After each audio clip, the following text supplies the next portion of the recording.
Bom, boa noite, pessoal. Obrigado pela audiência. Acho que vocês estão acompanhando a tela no computador. Hoje a ideia é a gente continuar conversando um pouquinho sobre Lean Startup. Né? A gente já está no terceiro webinar, que a gente está falando um pouco sobre desenvolvimento de clientes, sobre Lean Startup. E hoje a gente vai falar um pouquinho sobre métricas, né? E aí vocês estão vendo o conjunto de livros que a gente está usando, né, para estruturar esses webinars, né, os primeiros, Value Proposition Design, Business Model Generation Canvas, do Alexander Osterwalder, do Yves Pigney e de outros colaboradores. Nessa sequência cronológica, né, a gente tem a Diffusion of Innovations do Everett Rogers, depois a gente tem o Jeffrey Moore já na década de 90, que vai escrever Crossing the Chasm, que vai orientar bastante os 4 passos para a epifania do Steve Blank, que vai ser professor do Eric Ries, que vai então publicar o Lean Startup. Depois o Ash Maurya vai escrever esse livro muito legal, rápida leitura, sugiro, que é o Running Lean, que vai dar algum upgrade assim, em algumas ideias e vai facilitar, na minha visão, o entendimento de alguns passos que a gente tem que dar. Esse Entrepreneur's Guide to Customer Development eu li recentemente, achei ele bem legal, ele é bem resumido, ele ajuda bastante na prática. E esse outro livro, How to Measure Anything, é um livro que o Ash Maurya recomenda nesse livro Running Lean, e eu acabei comprando essa semana, comecei a ler, ainda não consegui avançar muito. É um livro que está bastante caro, na verdade, ele está R$ 65,00 na versão Kindle, R$ 150 na versão impressa, mas me parece ser um livro que pode contribuir para esse debate. Para quem não acompanhou os outros webinars, né, esse webinar a gente vai continuar tratando do tema do Lean Startup, portanto, a gente tem que ter clareza de qual é a nossa definição. O que para nós é uma startup? Então, uma startup é uma organização temporária, isso tem que ficar muito claro. Ela vai durar um certo tempo enquanto startup. É uma empresa nascente, mas ela está buscando o quê? Um modelo de negócios que seja escalável e repetível, e vai tentar fazer isso sob condições de extrema incerteza. E o Steve Blank e o Eric Ries, juntos, eu juntei as definições dos dois para chegar nessa definição de startup. Então, nós estamos trabalhando com empresas que estão buscando um modelo de negócio, estão buscando um mercado para operar, certo? O objetivo da startup, então, é o aprendizado, é tentar entender se esse modelo, é tentar desenvolver um modelo que seja repetível e escalável, e para isso, esse período que a gente está tratando, de desenvolvimento de clientes, é o período de aprendizado da startup. O tema de hoje a gente vai falar sobre métricas e indicadores. Eu peguei esse gráficozinho que é muito usado em KPI, em análise de BI, de Business Intelligence e tal, para a gente entender um pouco, colocar isso num campo que a gente possa entender. As métricas são a base que a gente vai usar para construir os nossos indicadores. O indicador normalmente é composto de informações, de dados que a gente de alguma forma vai correlacionar e vai chegar no indicador. Esses indicadores vão nos auxiliar a medir se nós estamos avançando ou não em direção às nossas metas, Então, a gente tem o campo operacional, que é das métricas, o campo tático, que é dos indicadores, e a gente tem o campo estratégico. A gente tem algumas abordagens, que são interessantes, A gente tem uma abordagem que a gente pode ter quantitativa, que é a análise desse funil de vendas. A gente pode ter uma abordagem qualitativa, que a gente vai ter isso em vários momentos da nossa startup. Testes de usabilidade, user experience, e também pesquisas em profundidade. Em vários momentos elas são mais relevantes e mais importantes para a startup do que ficar fazendo levantamentos e pesquisas quantitativas. A gente também pode usar recursos comparativos no sentido de testes de otimização, tipo AB, tipo mudar a cor de alguma coisa, mudar uma palavra, mudar a nossa proposição única de valor, Tem várias otimizações que são sugeridas tanto pelo Ash Marui como por outras pessoas que desenvolvem o Lean Startup. E tem também os indicadores competitivos, né, que a gente nos compara com o desempenho de outras startups ou de outras empresas estabelecidas no mercado. Tanto o que nós estamos falando aqui é como nós vamos analisar a nossa startup, né, como a gente vai conseguir, de alguma forma, medir se nós estamos caminhando no sentido certo ou não. E para isso a gente vai tentar entender o seguinte, nosso objetivo, né, final é construir um negócio ou construir uma empresa, e uma empresa ela tem uma certa escala. Né? Nós estamos buscando construir uma empresa, nós estamos partindo de uma startup, que é uma organização temporária, buscando o aprendizado, cujo foco é o aprendizado, para chegar ao modelo de negócios e escalar. Só rapidamente, para a gente se conectar novamente, a gente já falou sobre isso, mas o que é a escalabilidade? Né? A escalabilidade, então, ela está associada à alavancagem operacional da nossa empresa. Uma empresa escalável, né? Nossa empresa aqui, a Som Social hoje, da formato que ela está hoje, como que é basicamente uma empresa de consultoria, ela não é escalável, porque para ela crescer, ela precisa de pessoas, e essas pessoas são diretamente ligadas à operação dessa empresa. Então, ela depende de hora homem. Então, ela não é muito escalável. Meu modelo de negócios não é escalável na forma como ele é hoje. A forma como a gente está desenvolvendo, que a gente vai começar a trabalhar no segundo semestre, a gente já vai ter um modelo mais escalável. Não é 100% escalável, mas ele é mais escalável. A ideia de uma empresa escalável, então, é uma empresa que vai ter uma predominância de custos fixos na sua estrutura de custos, certo? Isso vai deixar essa empresa, por um lado, bastante vulnerável a oscilações das vendas, né? Ela vai ter bastante vulnerabilidade, isso que vai colocar o início complicado da startup para a gente, porque a gente vai precisar trabalhar por um período à frente da nossa demanda e, portanto, provavelmente tendo prejuízo ou pagando para operar no início até atingir o ponto de nivelamento. A partir de um momento que a gente atinge o ponto de nivelamento, a tendência é que a gente tenha lucros crescentes, lucros brutos crescentes, margem de lucro crescente. Né? Então, isso que é o que a gente está buscando. A gente está buscando escalar o nosso negócio, está buscando crescer e transformar a nossa startup, que é um experimento, uma empresa grande, faturando alguns milhões ou alguns bilhões, se tudo correr bem. Para isso, né, a gente já conversou um pouco, a gente tem que perceber que a difusão de uma inovação, a gente está falando de uma startup, a gente provavelmente está falando de coisas inovadoras, seja do ponto de vista do produto ou serviço, seja do ponto de vista do mercado, seja do ponto de vista de como a gente está organizando o nosso modelo de negócios. E a gente tem essa ideia, né, já colocada na década de 50, 60, pelo Everett Rogers e muitos outros que vieram trabalhando com a difusão da inovação, que nos coloca esse gráfico, que a gente já ouviu falar dele diversas vezes, já tocou nesse ponto diversas vezes, que é o gráfico que vai ilustrar para nós como é composta a nossa população. Né? Nós temos 2,5% de inovadores, depois 3,5% de adotantes iniciais.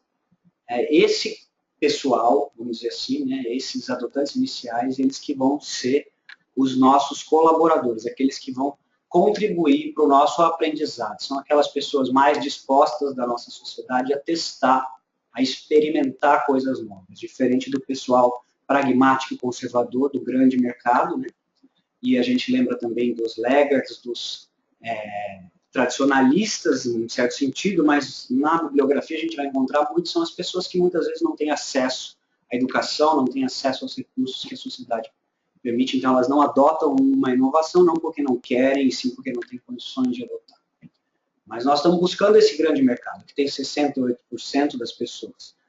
E essa curva de adoção, essa busca, ela fica desenhada nesse ponto da virada, essa curva está bastante inclinada, né, como se a gente tivesse pego o grande mercado de uma vez só, né, e aí lá em cima, quando ela volta, começa a se mexer, a plafonar, ela está pegando os laggards, né, e chegando em 100%.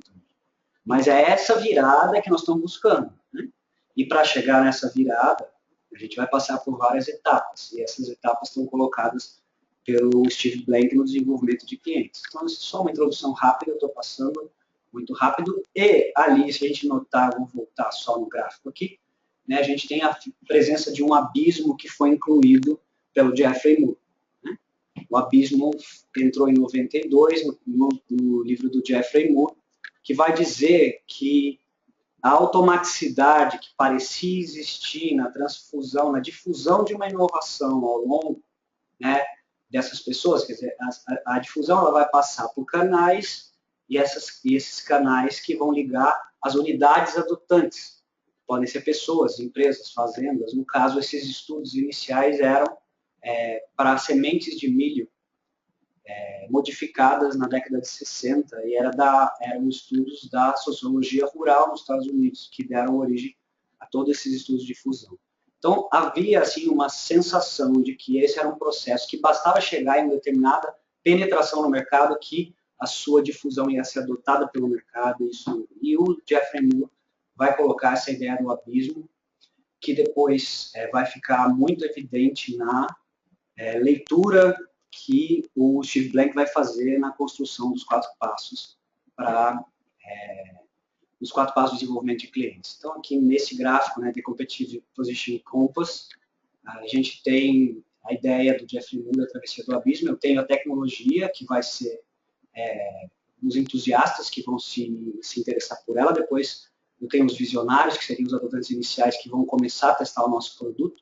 Nós vamos desenvolver o produto, terminar esse produto, o produto que ele vai chamar de solução completa, para fazer a travessia do abismo, para vender então para os pragmáticos e depois, quando a gente vender para os conservadores, a gente vira status quo.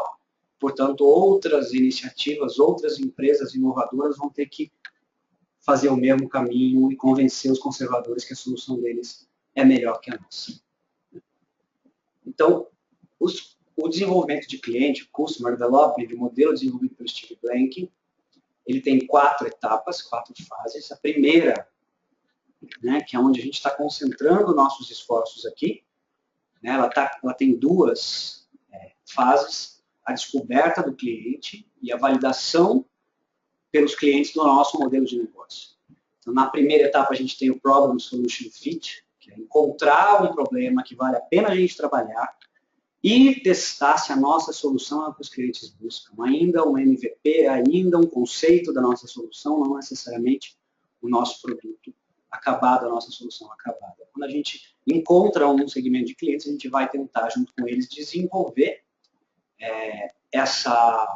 esse modelo de negócios, vai tentar validar e vai tentar encontrar o que ele vai chamar de Product Market Fit, né? O encaixe entre o produto e o mercado. Quando a gente encontra o encaixe entre o produto e o mercado, aí sim a startup vai entrar numa fase que é a fase de travessia do abismo, né? Eu preciso agora vender para um mercado maior, eu preciso transformar esses adotantes iniciais num mercado que sustente a minha operação, e é onde normalmente a gente vai ter a presença das aceleradoras, que vão ajudar a startup chegar nesse ponto, quer dizer, atravessar esse ponto, se organizar para fazer essa travessia, e dos investidores. É o melhor momento para se buscar um investidor, porque você já tem um produto, você já sabe quanto ele custa, as pessoas já estão pagando por ele, né?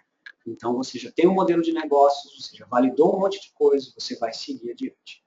Né? A segunda fase de execução e crescimento é a geração de demanda e estruturação do negócio. Né? Então, a gente precisa aqui, a geração de demanda, leia-se marketing e vendas, estruturação do negócio mesmo, contratação de equipe, estruturação de uma série de coisas que a gente precisa.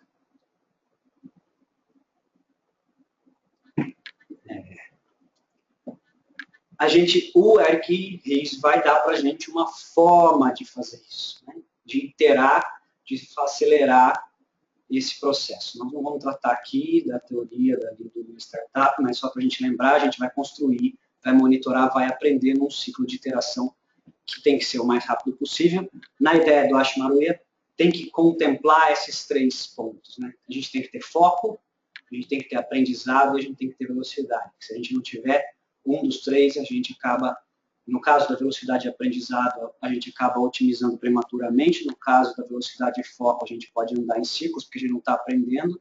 E se eu aprendo e tenho foco, mas eu ando muito devagar, eu fico sem recursos. Então, a gente está buscando esse ciclo de aprendizado ótimo. E quais são os indicadores? Quais são as métricas? Como a gente vai medir o avanço da nossa tentativa? Então, a gente tem, na fase de descoberta do cliente, vai terminar com o quê? Eu encontrei o encaixe entre o problema e a solução. E eu tenho um MVP para começar a testar, para começar a vender, né? E validar, né, essa tentativa vendendo um MVP, encontrando pessoas dispostas a pagar por algo ainda incompleto e, junto com elas, desenvolver a solução completa. Então, na descoberta dos clientes, a gente já viu, já falou sobre isso, quando a gente falou de montagem dos experimentos. A pergunta é, eu tenho um problema, uma necessidade, um desejo real, concreto, que vale a pena eu me envolver e trabalhar para resolver? Né? Vale a pena eu investir nessa solução? Né? O VP aqui, a nossa Unique Value Proposition, é o que os clientes querem, né? E a gente vai trabalhar com hipóteses que estão associadas, nesse momento, são qualitativas, né? Nós esperamos dos clientes o quê? Alguns comportamentos, atitudes e uma mentalidade em relação ao problema que nós estamos querendo. Quando a gente encontra essa mentalidade, né? Quando a gente encontra essa atitude, quando encontra essa ação esperada, nós validamos a nossa premissa de que essa hipótese é concreta, é real. A gente aprendeu um pouquinho também com isso, a gente tem uma ideia, a gente vai para a exploração, depois eu tento uma pré-venda, o concierge e a prototipação, que seria o MVP. Tem um caminho aí, isso tudo está colocado no Experiment Board que a gente trabalhou no webinar passado, e aqui eu consigo o Problem Solution Fit. O Problem Solution Fit, o indicador que eu vou ter, é um indicador que, assim, qual a definição que eu tenho em relação a isso? Eu espero uma determinada mentalidade, eu espero uma determinada atitude, eu espero um determinado comportamento das pessoas. De quantas pessoas eu espero? Eu espero que 60% das pessoas com quem eu vou falar sintam esse problema um problema real. E a gente vai medir isso pela atitude que ela tem em relação ao problema, pela mentalidade, pela ação que ela vai fazer, pelo grau de empenho que ela vai ter para tentar resolver esse problema. Então, nesse início, para nós, né, é relativamente tranquilo. Começa a ficar um pouco mais complicado quando a gente tem que validar o modelo de negócios. Né? Nem sempre é tão evidente, nem sempre é tão fácil validar o modelo de negócios e entender se a gente tem, de fato, né, esse encaixe entre o produto e o mercado. Porque nós estamos trabalhando ainda com um segmento de clientes que é um segmento de clientes que é o nosso adotante inicial, portanto, nós não temos o grande mercado. Esse cara vai nos ajudar a concluir o desenvolvimento da nossa solução e fazer a transição para o mercado principal. Então, as perguntas aqui, meu modelo de negócios é o ideal? Eu tenho um produto do tipo must have, né? Eu preciso ter, essa é uma ideia muito presente na literatura. Né? As pessoas, quando a gente chega num nível de produto muito bom, quando a gente chega a uma solução muito boa, as pessoas sentem que elas precisam ter esse produto. Né? Eu não viveria sem esse produto. Eu consegui desenvolver uma solução que está completa, no sentido de que o Jeffrey Moore vai falar, eu entrego realmente, eu resolvo o problema do meu cliente, né, naquilo que eu estava me propondo a resolver. E uma pergunta importante do outro lado, né, eu tenho uma pergunta importante do lado dos clientes adotantes iniciais, e do outro lado, tá bom, um segmento de cliente que pode adotar a minha solução, inicialmente, que vai garantir a travessia do abismo, né, que vai garantir que eu atinja o outro lado, que eu domine um determinado segmento, que eu seja a empresa principal naquele determinado segmento, ele é grande o suficiente para justificar esse esforço que eu vou fazer? Ou não? Né? Então, eu estou buscando o Product Market Fit.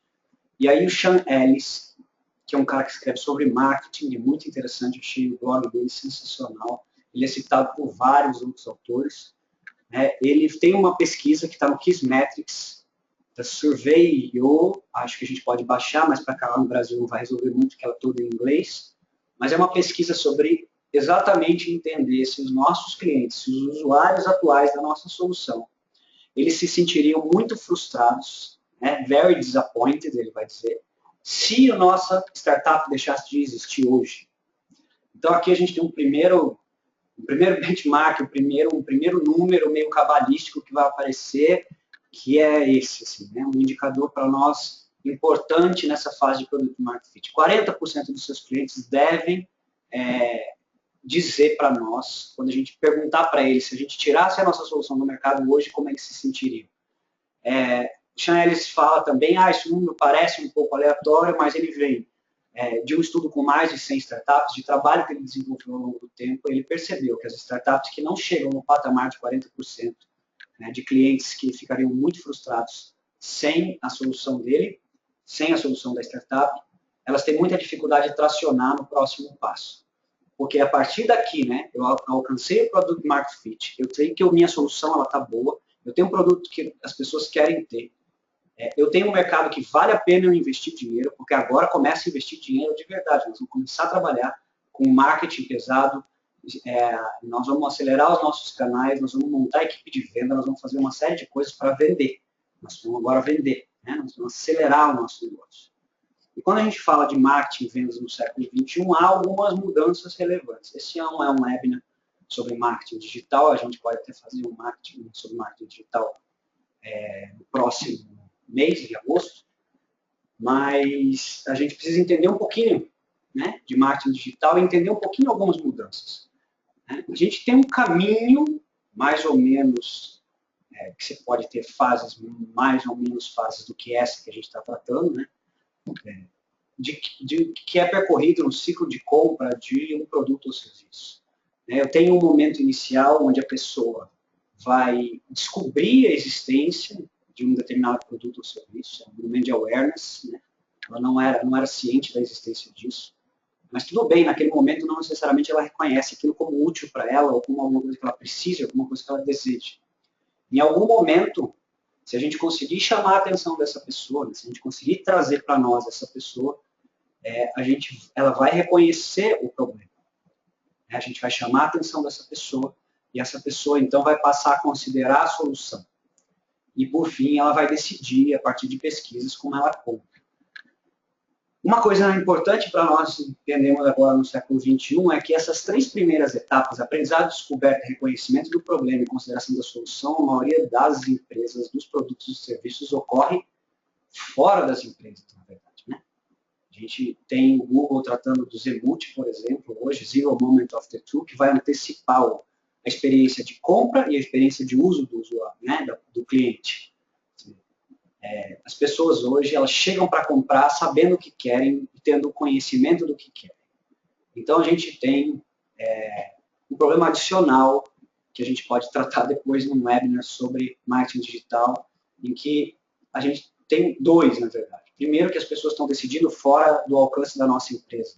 Segundo, está cada vez mais difícil chamar a atenção dessas pessoas. Então, são 2 pontos que são relevantes, mas que a gente não vai tratar aqui, porque não cabe nesse webinar. Mas a gente pegando um funil de vendas tradicional, que vai ter muito a ver com negócios digitais, mesmo que eles não sejam 100% digitais, vamos dizer assim, que é uma empresa física, mas ela vai gerar leads, ela vai gerar vendas a partir da internet, ela vai ter uma lógica muito parecida. A gente tem um momento inicial de atração, é um funil mesmo, a gente percebe, né? Eu vou ter visitantes, esses visitantes vão se tornar leads, esses leads, alguns vão se tornar oportunidades, essas oportunidades vão para vendas, e algumas vendas vão se converter em clientes, e aí eu vou ter um funil que vai diminuindo. Vocês que se inscreveram no meu webinar se tornaram leads da Sou Social.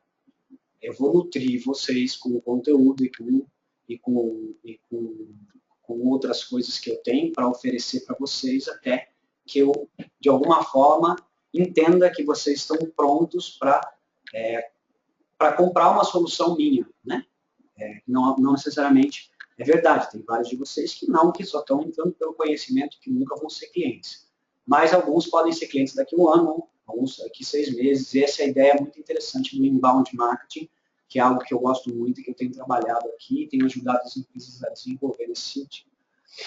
Mas o primeiro passo nosso é atrair.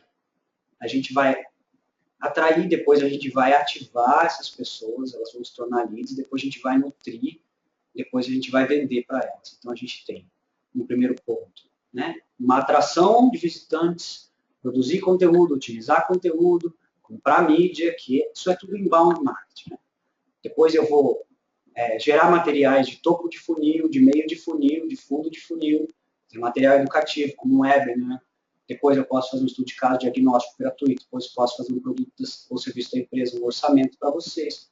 Se vocês toparem isso, vocês viram oportunidades, vocês viram sales qualify leads, e você vai acabar parando numa equipe de inbound sales e eventualmente se tornando um cliente da empresa. E esse caminho, que é interessante, que é o caminho que o Dave McClary vai mais ou menos estruturar, né, os indicadores que é o foco da nossa conversa de hoje, os principais indicadores que são utilizados hoje nas startups, especialmente nesse momento. Né? Lembrando, a gente tem muita coisa qualitativa acontecendo para trás. Eu preciso entrevistar em profundidade os meus clientes, aqueles que usam a minha solução, para entender por que eles usam, por que eles gostam, e aqueles que deixam de usar, para entender por que deixaram de usar, para a gente poder melhorar. E tem muita, então, os indicadores nossos do início da nossa fase de aprendizado, eles são mais qualitativos do que quantitativos. Mas quando eu começo um processo de venda, certo? Quando eu começo a ampliar minhas vendas, eu já começo a tratar de questões quantitativas.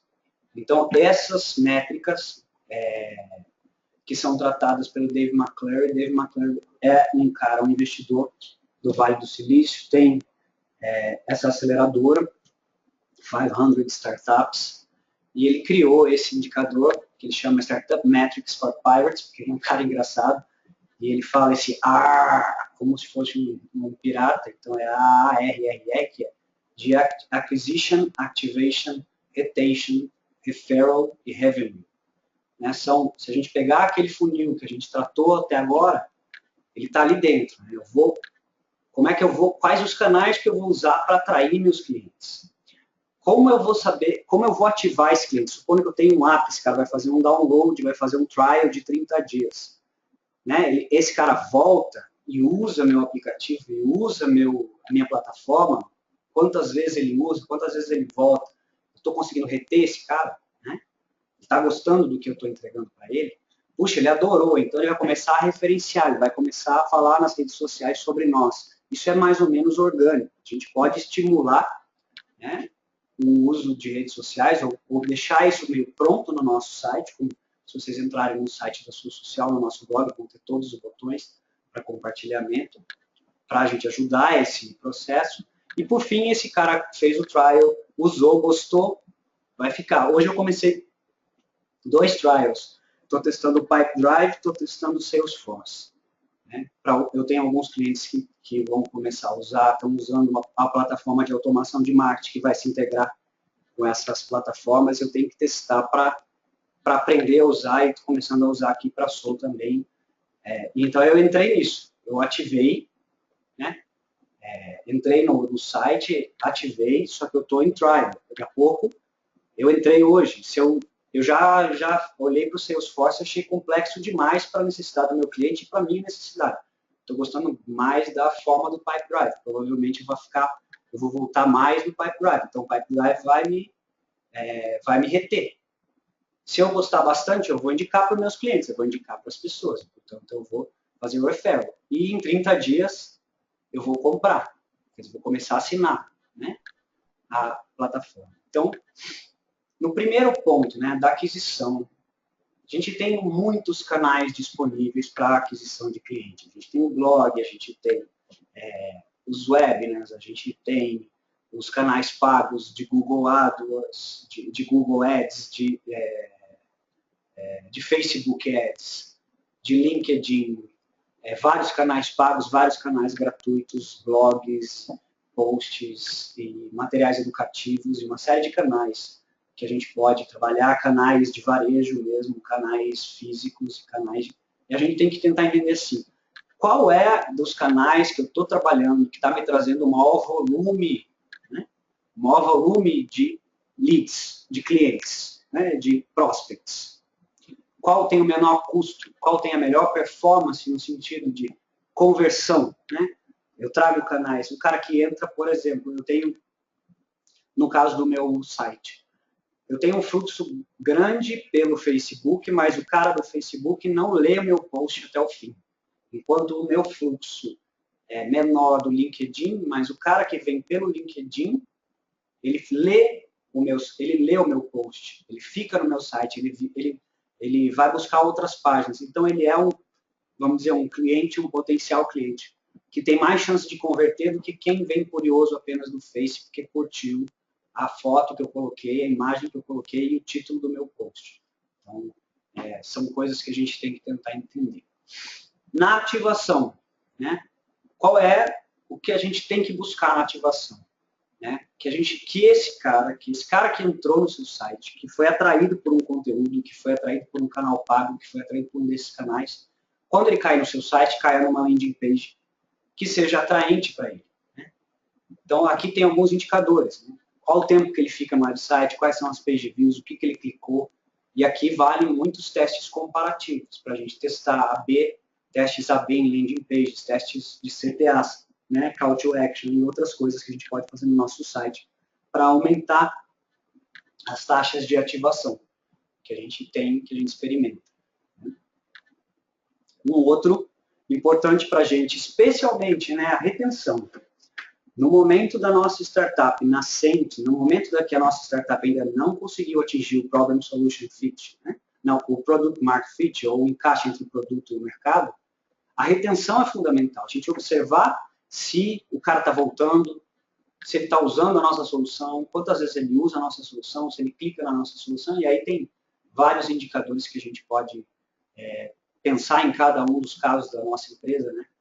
Se ele volta, se ele não volta, se ele compra uma vez só e nunca mais ele volta, se a gente tem uma plataforma recorrente, se a gente tem um churn alto ou não. Quer dizer, então aqui as ferramentas principais é a nutrição de leads e automação de marketing, que vai ajudar a gente mandar conteúdo, e-mail, lembrar o cara de entrar, fazer essa nutrição, vai ajudar a gente a reter, fazer com que ele volte, com que ele use a nossa solução até ele se acostumar a usá-la e depois dizer para a gente que ele não viveria mais sem a nossa solução, como provavelmente muitos de vocês não vivem com alguns aplicativos que vocês viveram muito bem até anteontem. Né? Então, como eu, por exemplo, que sou um maníaco de aplicativos, tem vários que eu não conhecia até anteontem, que hoje eu já sou dependente. Então, a retenção é um dos indicadores importantes nas fases iniciais, ok? Quando a gente está na fase de expansão, a gente tem que atrair e vender. Né? Então, a gente está muito preocupado na eficiência dos canais, certo? Se o meu canal está trazendo leads, se a qualidade desses leads é boa, né? Se esse canal traz leads que convertem, se esses leads que convertem, no fim, eles compram a nossa solução. Isso é muito mais importante para nós nessa fase. Né? A referência, né? O referral, que é muito importante para nós hoje, né? Pensando naquela dinâmica de que a difusão da inovação vai acontecer de pessoa a pessoa, portanto é importante que eu diga para o outro que eu gostei do Pipedrive, ou que eu gostei do Salesforce, isso vai ajudar o Salesforce, vai ajudar o Pipedrive, vai ajudar a nossa startup, né? Ou eu sou um cliente satisfeito e vou ajudar de forma orgânica, não vou precisar ser estimulado, vou precisar ter facilidades. Tem plataformas de referral marketing que facilitam, por exemplo, quem já usou o Dropbox e não tem a versão paga, se você referenciar ele, você ganha mais espaço, você tem estratégias de fazer isso também de forma organizada, e tem muitas plataformas que fazem isso para a gente. Então, a gente tem que garantir os meios para isso. E aí tem uma coisa que a gente vai encontrar bastante na literatura e quando você conversar com outras pessoas, é que não é bom fazer nada viral, né? Não tentar fazer nada viral enquanto você não tiver um produto decente, né? Um produto que eles falam, doesn't suck, né? Que não seja muito ruim, porque se o seu produto for ruim, isso pode virar contra você. A gente está terminando. E, por fim, lógico, receitas. Né? O próximo R, né? Que seria revenue, né? São as receitas. Essas pessoas estão pagando. Se a minha plataforma é recorrente, tem uma série de indicadores, aí eu recomendo, tem uns e-books interessantes da Superlógica, que é uma startup aqui de Campinas que trabalha com pagamento recorrente, que fez esses e-books que falam de indicadores de lifetime value versus custo de aquisição. Tem alguns indicadores importantes, né, para a gente entender o custo de um cliente, o custo de aquisição de um cliente e o valor que ele vai gerar ao longo da vida dele. Então, são indicadores que a gente pode trabalhar também. Eu queria aproveitar esses minutos finais para perguntas. Eu acho que a gente tem um recurso de vocês levantarem a mão. Agora eu fiquei distante do meu computador. Vamos ver se vocês quiserem. Acho que tem um lugar que vocês podem fazer perguntas escritas. ou eu posso passar o microfone para vocês, mas eu estou com dificuldade porque eu não vou conseguir ouvir. Quem quiser, eu sugeriria que fizesse uma pergunta por escrito, e eu posso responder para vocês aqui.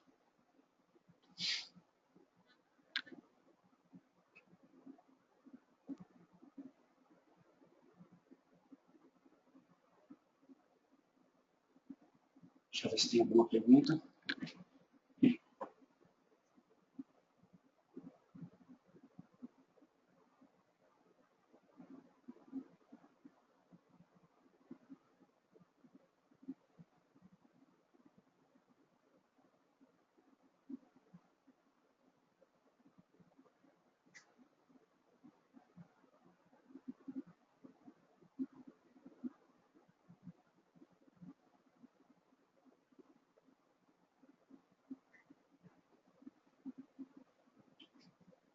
Gente, aparentemente não tem perguntas, então a gente vai encerrando por aqui. Eu agradeço mais uma vez a audiência.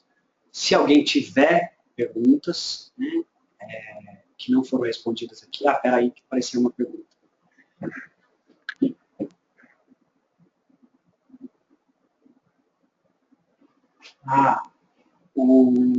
Obrigado, Hamilton, pela... os demais webinars, eles ficam na área de materiais educativos do site. Então, basta você ir no materiais educativos, aí tem várias capinhas dos webinars que já aconteceram, é só clicar lá, você vai ter acesso a eles. Ou entrar no nosso canal do YouTube, também eles estão lá, disponíveis. Esse aqui eu vou subir depois, ele foi gravado, depois eu vou subir. Os outros foram feitos direto no Hangout, então já ficaram automáticos lá. Estou testando essa ferramenta que parece muito mais adequada para fazer o GoToWebinar. E muito obrigado a todos mais uma vez pela audiência. A gente fica por aqui então. Qualquer coisa, mandem um e-mail para mim que eu terei o prazer em responder.